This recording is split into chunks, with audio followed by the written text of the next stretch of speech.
Assalamualaikum warahmatullahi wabarakatuh. Perkenalkan, nama saya Indah Maya Sopa, AMDAK. Saya ahli Pranata Laboratorium Kesehatan terampil di Rumah Sakit Umum Daerah Walet, Kabupaten Cirebon. Pada kesempatan ini saya akan mempresentasikan laporan hasil dari rencana aksi saya yang diberi judul Pemantauan Suhu Penyimpanan Darah di Bank Darah Rumah Sakit Umum Daerah Walet, Kabupaten Cirebon. Pertama-tama kita masuk ke latar belakang. Pranata Laboratorium Kesehatan atau yang dikenal sebagai ahli teknologi laboratorium medik atau yang disingkat dengan ATLM, yaitu tenaga kesehatan yang bertugas melakukan pemeriksaan laboratorium di bidang kesehatan. Sebelumnya, profesi ini disebut sebagai analis kesehatan. Sedangkan di setiap rumah sakit wajib memiliki bank darah rumah sakit atau yang disingkat dengan BDRS, yaitu unit pelayanan di rumah sakit yang bertanggung jawab untuk menyediakan darah yang aman, berkualitas, dan dalam jumlah yang cukup untuk transfusi. Pemeriksaan di bank darah dilakukan untuk memastikan darah yang akan ditransfusikan aman dan cocok untuk pasien. Selain itu, untuk memastikan kualitas darah yang ditransfusikan terjamin mutunya atau tidak, maka komponen darah tersebut harus disimpan pada blood bank refrigerator dengan suhu yang sudah ditentukan, yaitu 2 sampai dengan 6 derajat Celcius. Tujuan dari pemantauan suhu adalah untuk menghindari kerusakan komponen darah dan memastikan darah tidak menggumpal atau rusak. Dampak penyimpanan darah apabila disimpan pada suhu yang tidak tepat adalah: 1. Darah akan rusak dan tidak dapat ditransfusikan kepada pasien. 2. Bakteri dapat tumbuh dengan sangat cepat dan dapat membahayakan pada pasien yang sedang melakukan transfusi. 3. Dinding sel darah merah yang beku akan pecah, hemoglobin akan keluar atau hemolisis. Hal ini dapat berakibat fatal pada pasien yang melakukan transfusi. Pemantauan suhu penyimpanan darah ini dapat dilakukan dengan cara memonitoring suhu blood bank refrigerator minimal 2 kali dalam sehari, yaitu pagi dan sore hari, dan suhu blood bank refrigerator selalu berada di antara 2 sampai 6 derajat Celcius. Kemudian maksud dan tujuan. Maksud dan tujuan dari kegiatan orientasi pegawai pemerintah dengan perjanjian kerja atau PPPK memiliki maksud: 1. Peserta mampu memahami program orientasi serta mengenal nilai dan etika instansi pemerintah. 2. Peserta mampu mengaktualisasikan nilai-nilai dasar ASN berakhlak. 3. Petugas mampu mencatat dan melaporkan apabila terjadi kenaikan pada suhu blood bank refrigerator. Tujuan orientasi pengenalan nilai dan etika instansi pemerintah bagi pegawai pemerintah dengan perjanjian kerja adalah sebagai berikut: 1.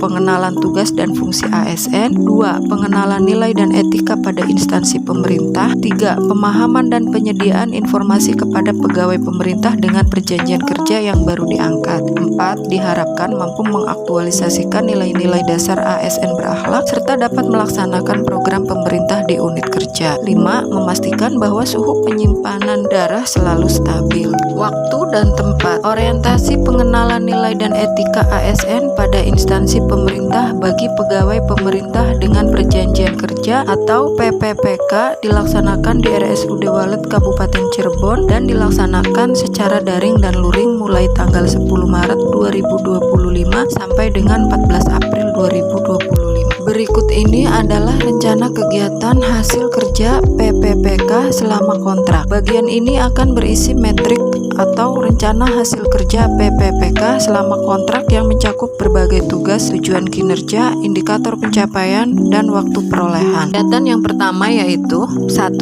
Memisahkan darah donor berdasarkan golongan darah. Tujuan kegiatannya yaitu agar lebih memudahkan petugas untuk mengambil darah donor sesuai dengan darah yang dibutuhkan oleh pasien. Indikator pencapaiannya adalah menyimpan stok darah donor berdasarkan golongan darah. Target pencapaiannya adalah 100%. Waktu perolehan pada kegiatan ini diambil pada periode tahun 2024 sampai dengan 2029 dan setiap 1 bulan akan dilakukan evaluasi. Untuk kegiatan selanjutnya yang kedua adalah memisahkan darah donor dengan sistem FEVO atau First Expired First Out. Tujuan kegiatannya yaitu untuk meningkatkan kewaspadaan dalam upaya pemantauan terhadap tanggal kadaluarsa dengan cara mengeluarkan darah yang mempunyai kadaluarsa paling dekat. Indikator pencapaiannya adalah memastikan tidak ada darah donor yang kadaluarsa.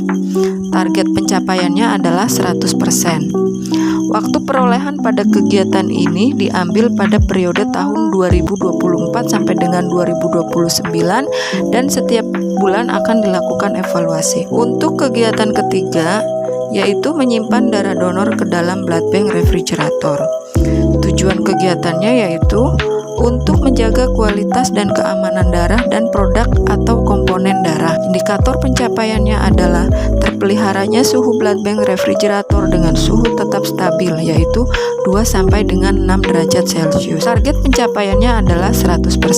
Waktu perolehan pada kegiatan ini diambil pada periode tahun 2024 sampai dengan 2029 dan setiap 1 bulan dilakukan evaluasi. Untuk kegiatan keempat yaitu pemantauan suhu penyimpanan darah. Tujuan kegiatannya yaitu untuk menjaga kualitas agar tidak terjadi kerusakan pada komponen darah.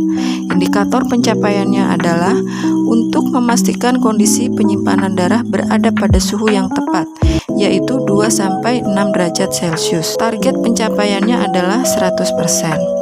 Waktu perolehan pada kegiatan ini akan diambil pada tahun 2024 sampai dengan 2029 dan setiap 1 bulan dilakukan evaluasi. Untuk kegiatan kelima yaitu distribusi kantong darah. Tujuan kegiatannya yaitu untuk memenuhi kebutuhan darah pada pasien yang membutuhkan transfusi darah. Indikator pencapaiannya adalah terpenuhinya kebutuhan darah yang aman, berkualitas, dan cukup untuk transfusi. Target pencapaiannya adalah 100%.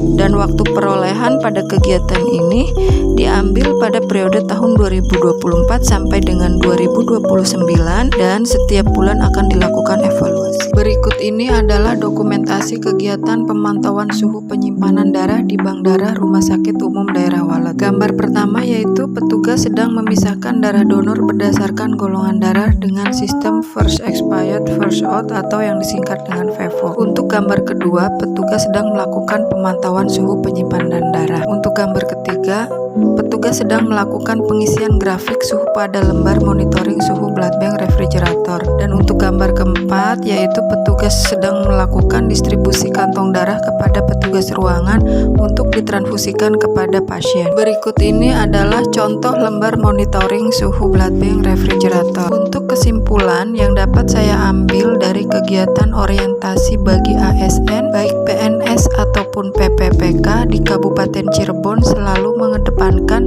nilai dan etika di mana core value-nya adalah berakhlak atau berorientasi pelayanan, akuntabel, kompeten, harmonis, loyal, adaptif, dan kolaboratif. Perencanaan pembangunan Kabupaten Cirebon dalam mewujudkan visi dan misi Kabupaten Cirebon yaitu terwujudnya Kabupaten Cirebon yang berbudaya, sejahtera, agamis, maju, dan aman.